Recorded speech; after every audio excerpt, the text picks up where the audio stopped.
Bom dia, graça e paz. Como é que vocês estão?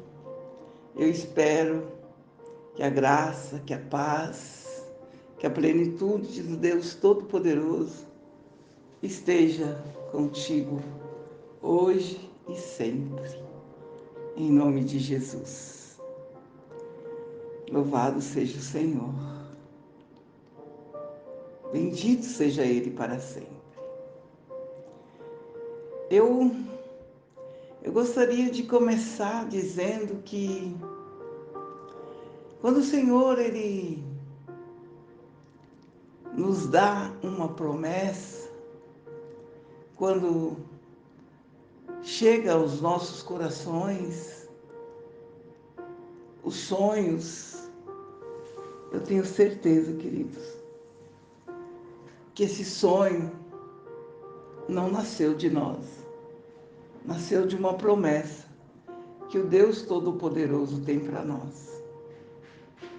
E aí, às vezes, a gente tem certeza que vai viver aquela promessa,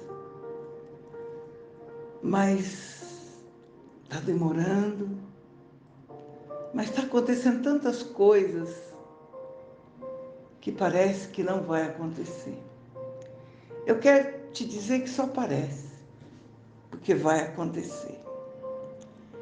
É que muitas vezes a gente pensa que a promessa é para amanhã, para daqui a um mês, e às vezes é para daqui a anos. Eu vou tomar como exemplo a vida do rei Davi. Quando o óleo foi derramado na cabeça de Davi, ele era pastor de ovelhas e tinha 17 anos, segundo alguns estudiosos, 15. Eu só sei que ele foi tomar posse da promessa dele, que ele seria rei sobre Israel. Alguns teólogos dizem que foi depois de 17 anos, outros dizem depois de 22 anos, não importa. Passaram-se anos até que aquela promessa se cumprisse na vida de Davi. Ele era um pastor de ovelha. Quando ele recebeu esse óleo, profetizando que ele seria rei de Israel. E talvez a gente pare, o disco, pare a conversa aí, Nessa parte que você se lembra, foi derramado um óleo sobre a cabeça dele. Talvez isso que está gravado na tua mente. E talvez o segundo momento que você lembra da vida do rei Davi seja quando ele derrotou o gigante Golias, E aí parece que foi tudo flores, Parece que foi tudo muito tranquilo, até que se cumprisse a promessa da vida dele. Mas tem o lado B, Tem o lado que a gente não costuma explorar muito, que a gente não costuma levar muito em consideração. Mas tem um lado B muito forte, muito pesado, que agora, nesse devocional, eu gostaria de fazer um resumo. Talvez esse devocional fique um pouco mais longo, mas por favor, ouça. É bem bonita essa história. Então, lá em 1 Samuel 18, versículo 5, vai estar dizendo assim: Davi saiu-se bem em todos os lugares onde Saul o enviou. Então, Saul o promoveu a comandante do seu exército. Isso agradou a todo o exército, inclusive os outros oficiais. Depois que Davi, chega ali naquele campo de batalha, e o exército de Saul está ali encolhido, morrendo de medo do gigante. Você conhece a história? Davi o derrotou, ele foi aplaudido, ele foi aclamado, ele foi amado, e Saul o promoveu a comandante do seu exército. Provavelmente ele tinha um comandante, mas agora Davi ocupava aquele lugar. Davi era a pessoa certa, na hora certa, ocupando o cargo certo. Isso agradou a todo o exército, mas isso despertou a inveja de Saul. Lembra? Quando Davi voltava das suas batalhas, né? As moças daquela cidade saíam às ruas gritando alegremente. Saul matou 1000, mas Davi matou 10.000. E isso gerou uma inveja, né? Um sentimento horrível na vida de Saul.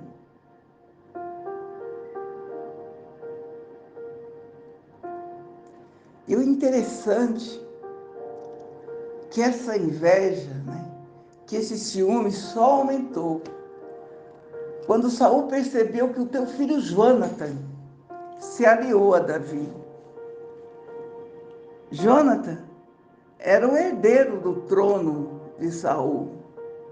Saul morresse, Jonathan era o seu sucessor. Mas Jonathan entendeu que Davi era melhor que ele e se aliou a Davi. E isso provocou mais ira ainda em Saul.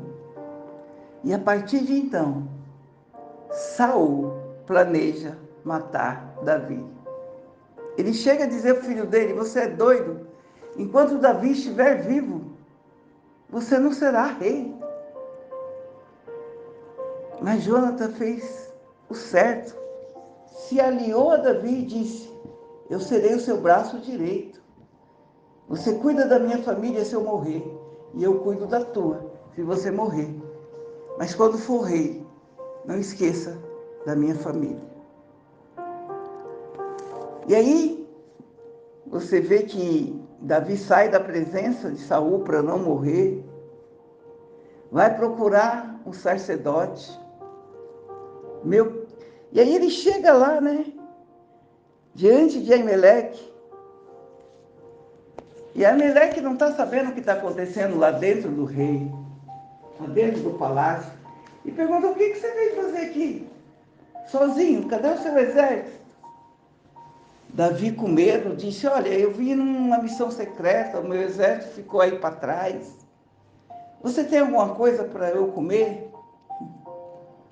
Ele estava com fome, ele estava fugindo. Aimeleque sabia que ele estava ali servindo o comandante do rei Saul e disse que não tinha pão ali. E ele pediu para ele e para os seus soldados. Aimeleque vai, entra dentro do santuário, pega o pão da propiciação, que só os sacerdotes podiam comer, e entrega para Davi. E não bastasse isso, Davi pergunta para ele: você tem alguma espada, alguma arma aí? Aimeleque acha estranho, mas diz: olha, a única que tem é a espada com a qual você matou Golias.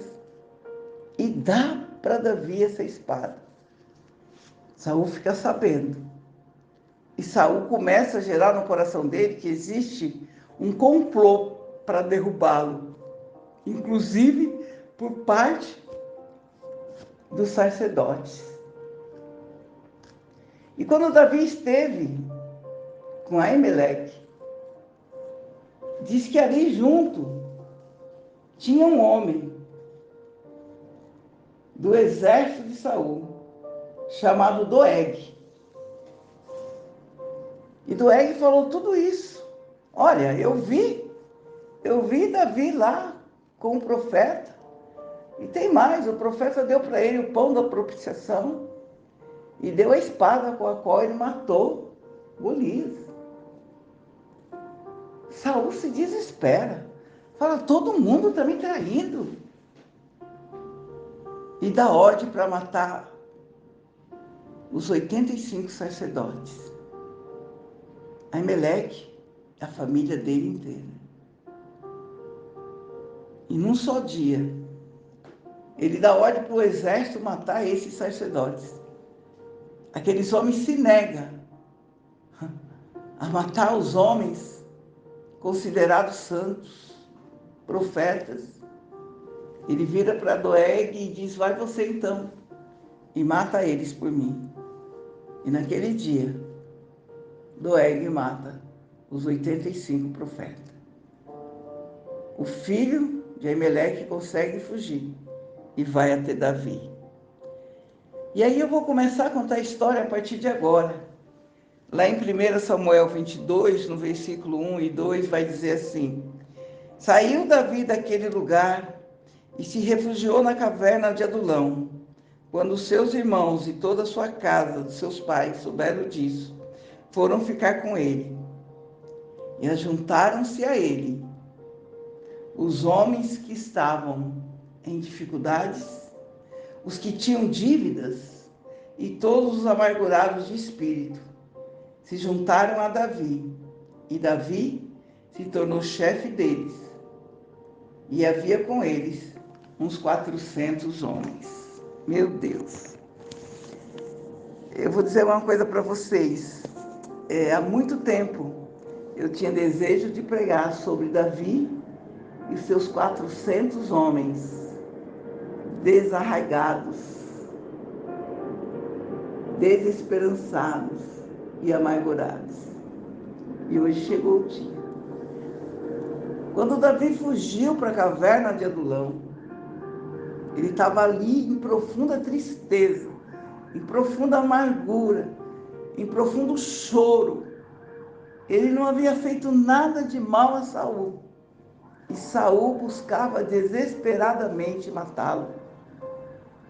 E é interessante quando você estuda a Bíblia, você percebe, né, que os salmos que Davi fez, a grande maioria era quando ele fugia de Saul. E o Salmo 6 retrata muito bem isso. Diz que esse salmo ele foi feito quando Davi estava lá dentro da caverna de Adulão.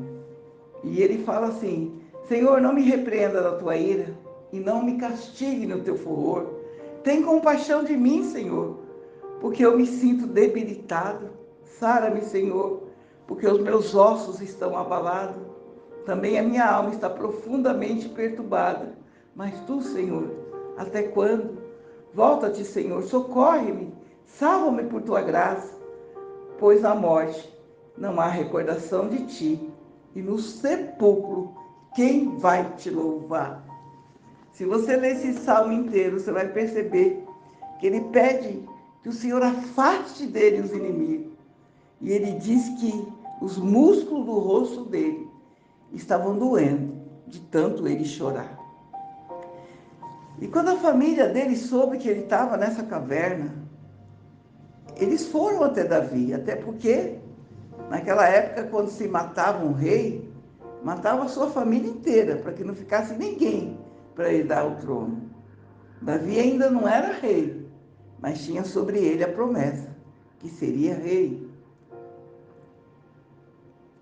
E lá em 1 Samuel 16:13 diz que a partir daquele dia, o Espírito do Senhor apoderou-se de Davi e ele tinha êxito em tudo que ele fazia. Mas agora ele estava ali naquela caverna, com o pai, com a mãe, com os irmãos e com mais 400 homens, todos eles amargurados de espírito, todos eles endividados, em dificuldades. E Davi se tornou chefe deles. Um exército de derrotados. Um exército que era à margem da sociedade, que era um peso morto para a sociedade. Mas 1 Samuel 18, versículo 12, diz: o Senhor estava com Davi e havia abandonado Saul. Davi, quando se viu naquela situação, com todos aqueles homens dentro da caverna, ele vai até Gate, ele pede para que o rei de lá abrigue e fique com os pais dele, que já eram velhos, e ele sabia, né, que ele precisava manter o pai dele e a mãe dele num lugar seguro. Ele foi até Mispa, em Moabe, para falar com o rei daquele lugar, que ele precisava que os pais deles ficassem ali. E todos aqueles homens foram atraídos pela unção do Espírito Santo que estava sobre Davi. Desculpa, irmão, mas derrotado não vai atrás de derrotado. Amargurado não vai atrás de amargurado. Endividado não vai atrás de quem não tem dinheiro. E eles chegaram lá, bateram na porta da caverna e disseram: nós estamos aqui para nos alistar no seu exército.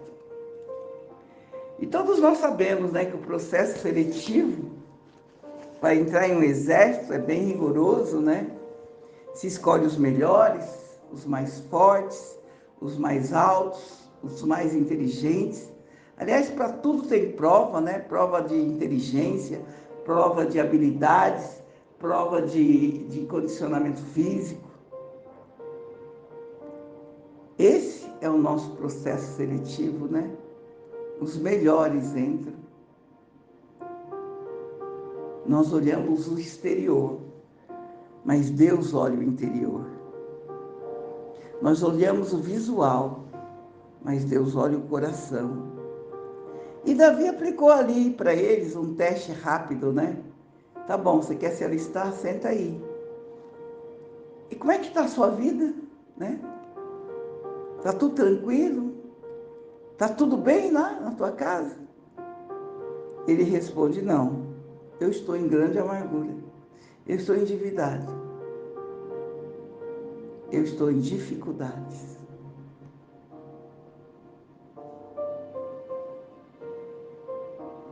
Todos esses homens, um por um, se encontravam na mesma situação. Eram pessoas que eram colocadas à margem da sociedade, pessoas que ninguém queria por perto, um peso morto.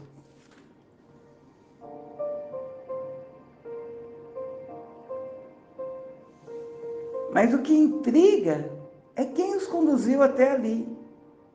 Porque naquele momento, Davi, humanamente falando, era como um deles, sem ter onde morar, abandonado, amargurado, fugindo da presença de um rei, perseguido e ameaçado de morte, longe da sua esposa e sem dinheiro e sem ter para onde ir. Por que esses homens queriam se juntar a ele? Tanto Davi quanto eles, nesse momento, eram infelizes, desonrados pela sociedade. Homens que ninguém queria por perto, nem os amigos, nem os parentes. Aí me vem à mente Jesus em sua caminhada, né? Passou por essa mesma situação, né? Lá em Lucas 9, quando Jesus começou a pregar um pouco mais forte, um pouco mais energicamente sobre o pecado, sobre santidade, eles falaram assim, difícil essa palavra dele, difícil seguir. E diz que eles foram embora, né? Começaram a sair, começaram a ir embora.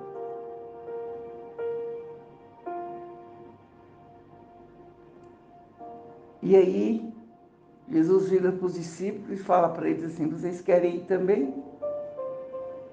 Aí eles dizem que não, que eles queriam seguir Jesus. Jesus vira para eles e diz assim: a raposa tem covis,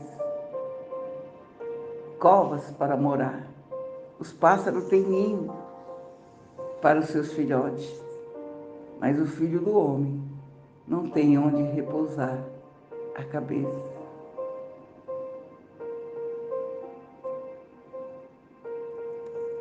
Mas aqueles homens queriam ficar com Jesus. E eu não sei como você se encontra hoje, se você encontra angustiado, amargurado, endividado, talvez com o nome no Serasa. Eu não sei, mas Deus sabe. Mas no primeiro teste você já passou. Você já faz parte desse exército. O Senhor está dizendo que você foi aprovado. Porque Ele é especialista em transformar maldição em bênção.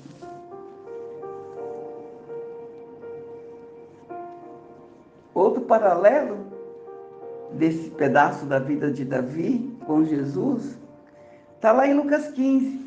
Os fariseus, os doutores da lei, criticavam Jesus dizendo: este homem se mistura com gente de má fama, cobradores de impostos, corruptos e pecadores. Era tudo que esses homens eram. Má fama. Jesus responde àqueles homens: eu vim para os que estão doentes e necessitados. Eu não vim chamar os justos, mas sim os pecadores. A palavra diz que Davi se fez chefe deles, líder deles, comandante deles.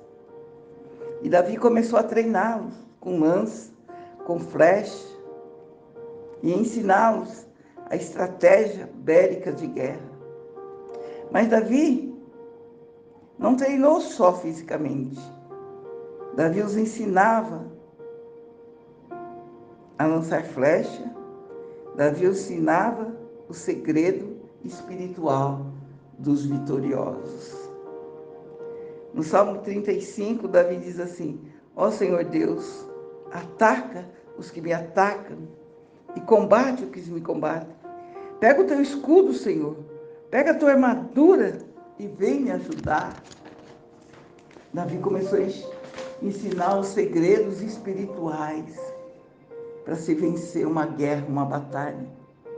Pega, Senhor, a tua lança, pega o teu machado de guerra e luta contra os que me perseguem. Dai-me a certeza de que vais me salvar. Que sejam derrotados e humilhados aqueles que me querem matar, que fujam envergonhados.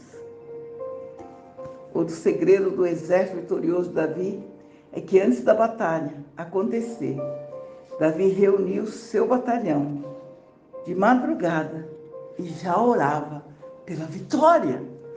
Ele já saía para combater, declarando a vitória. Quantos de nós, né? Às vezes saímos com um desafio, amedrontado, tímidos, com medo.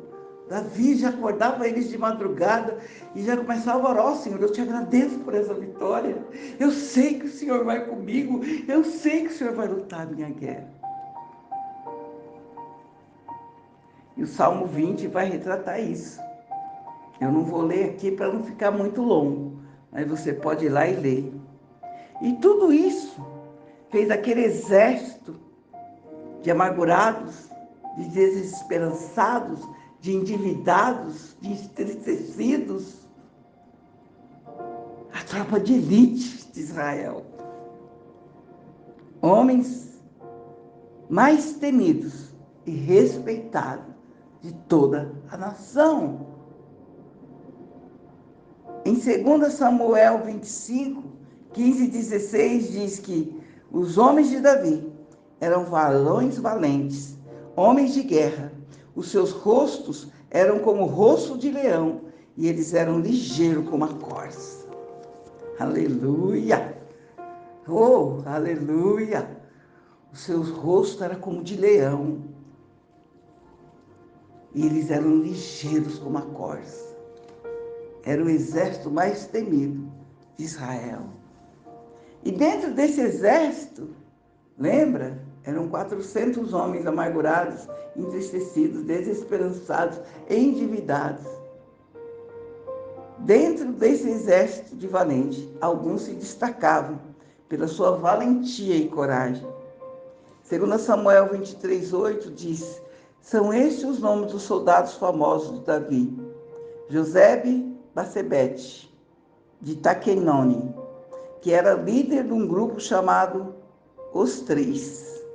Com a sua lança, ele lutou contra 800 soldados e matou todos em uma batalha.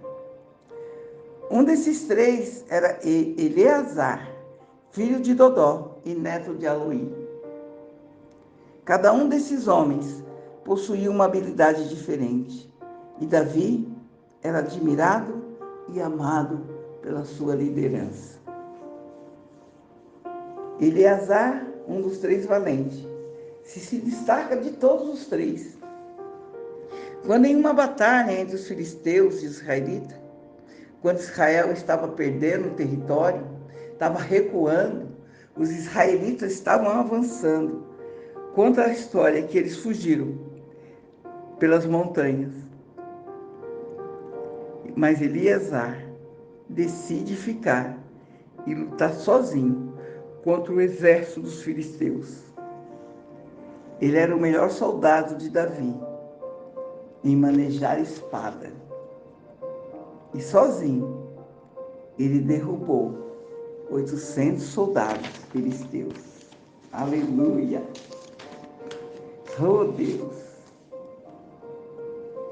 E é engraçado que diz que a espada no final da batalha estava grudada na mão dele.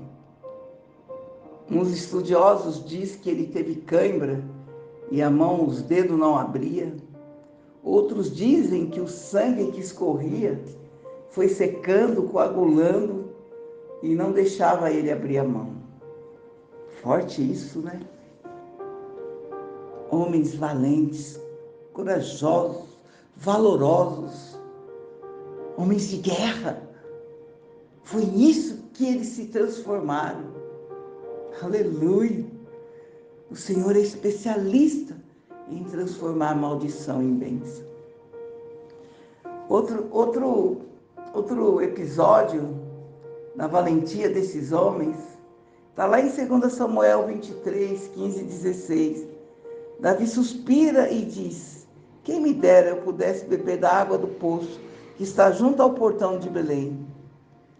Então esses três valentes, entre eles Eleazar, romperam pelo acampamento dos filisteus e tiraram a água do poço junto aos portões de Belém e levaram a Davi. Davi estava com vontade de beber água de um poço que estava dentro do território inimigo. Estava dentro do território dos filisteus, guardado, cercado, e aqueles três homens foram até aquele poço e trouxeram a água para Davi beber. Olha o amor e a admiração que aqueles homens tinham por Davi.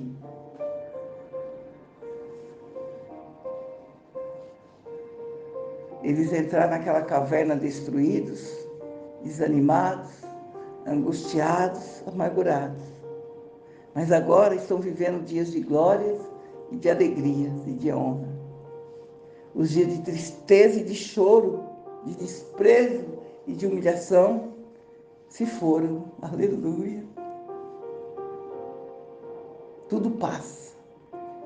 Tudo passa. Os dias bons passam, mas os dias maus também.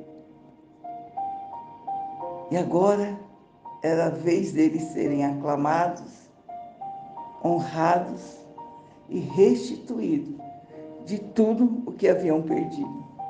Quando Davi pegou aquela água, ele falou: meu Deus,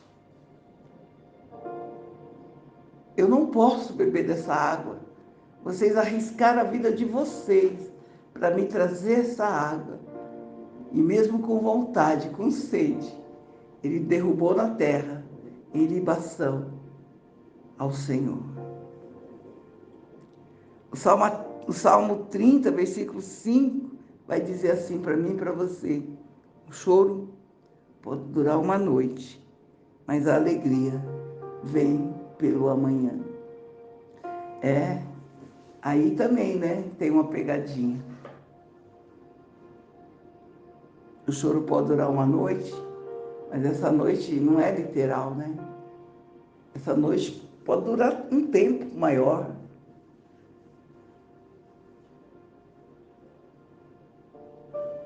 Para Davi, o choro durou quase 17 anos. Para ele alcançar a alegria que viria pela manhã. Eu não sei quantas noites você tem chorado, esperado pela alegria do dia, mas o seu Deus é poderoso para te sustentar nos dias maus. E Ele promete que estará com você. Que se você passar pelas águas, elas não vão te afogar. Que se você passar pelo fogo, eles não vão arder em você.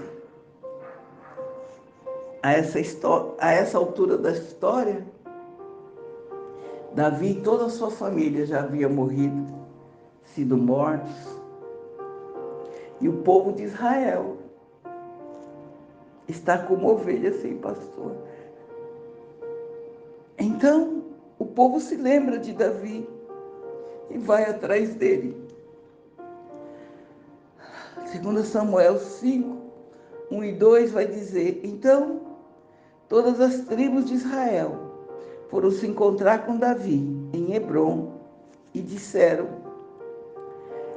nós pertencemos ao mesmo povo que você, ó rei. No passado, quando Saul era nosso rei, você comandou o povo de Israel na batalha. E o Senhor Deus lhe disse que você seria comandante e governador do povo dele. Aleluia. Aleluia. Os humilhados serão exaltados. Chegou a hora, chegou a vez. E Davi viveu a promessa que seria rei de Israel. Mas demorou 17 anos. Foram 17 noites de lutas, de choro. Aqueles 400 homens viram em Davi o mesmo que os publicanos e os pecadores viam em Jesus.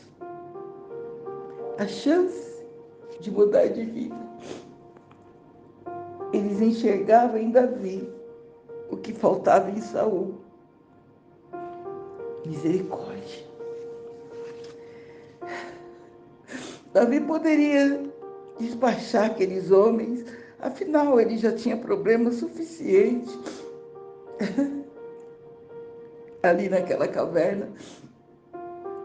Porém, onde a sociedade enxergava fracassados, Davi enxergou oportunidade de vitória. Os que a sociedade apontava como pecadores, Jesus os enxergava como herdeiros do reino dos céus. Em 1 Coríntios 1, 27 a 29, diz assim: para envergonhar os sábios, Deus escolheu aquilo que o mundo acha que é loucura. E para envergonhar os poderosos, Ele escolheu o que o mundo acha fraco. Para destruir o que o mundo pensa que é importante, Deus escolheu aqueles que o mundo despreza, acha humilde e diz que não tem valor. Oh Jesus,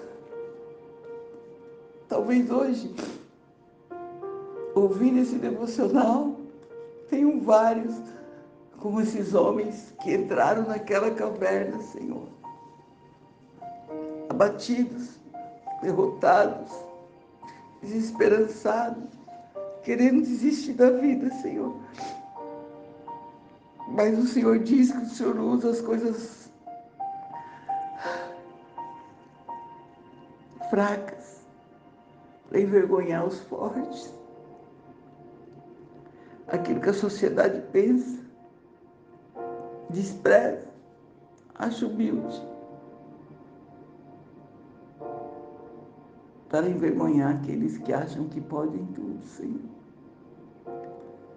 Eu te peço, Senhor, que diante dessa palavra, eu sei que tem gente aqui dizendo tudo bem, está tudo errado, mas eu não tenho para onde ir, Senhor. Eu só tenho o Senhor, que tem palavras de vida eterna.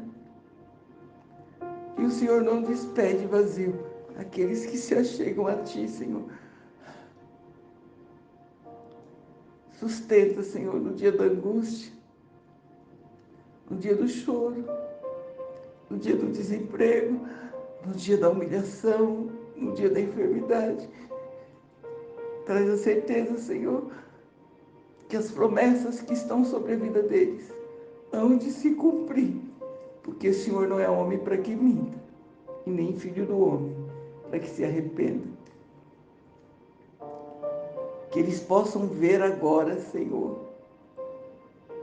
assim como Davi, aqueles homens entraram, Senhor, na cidade, cabeça erguida,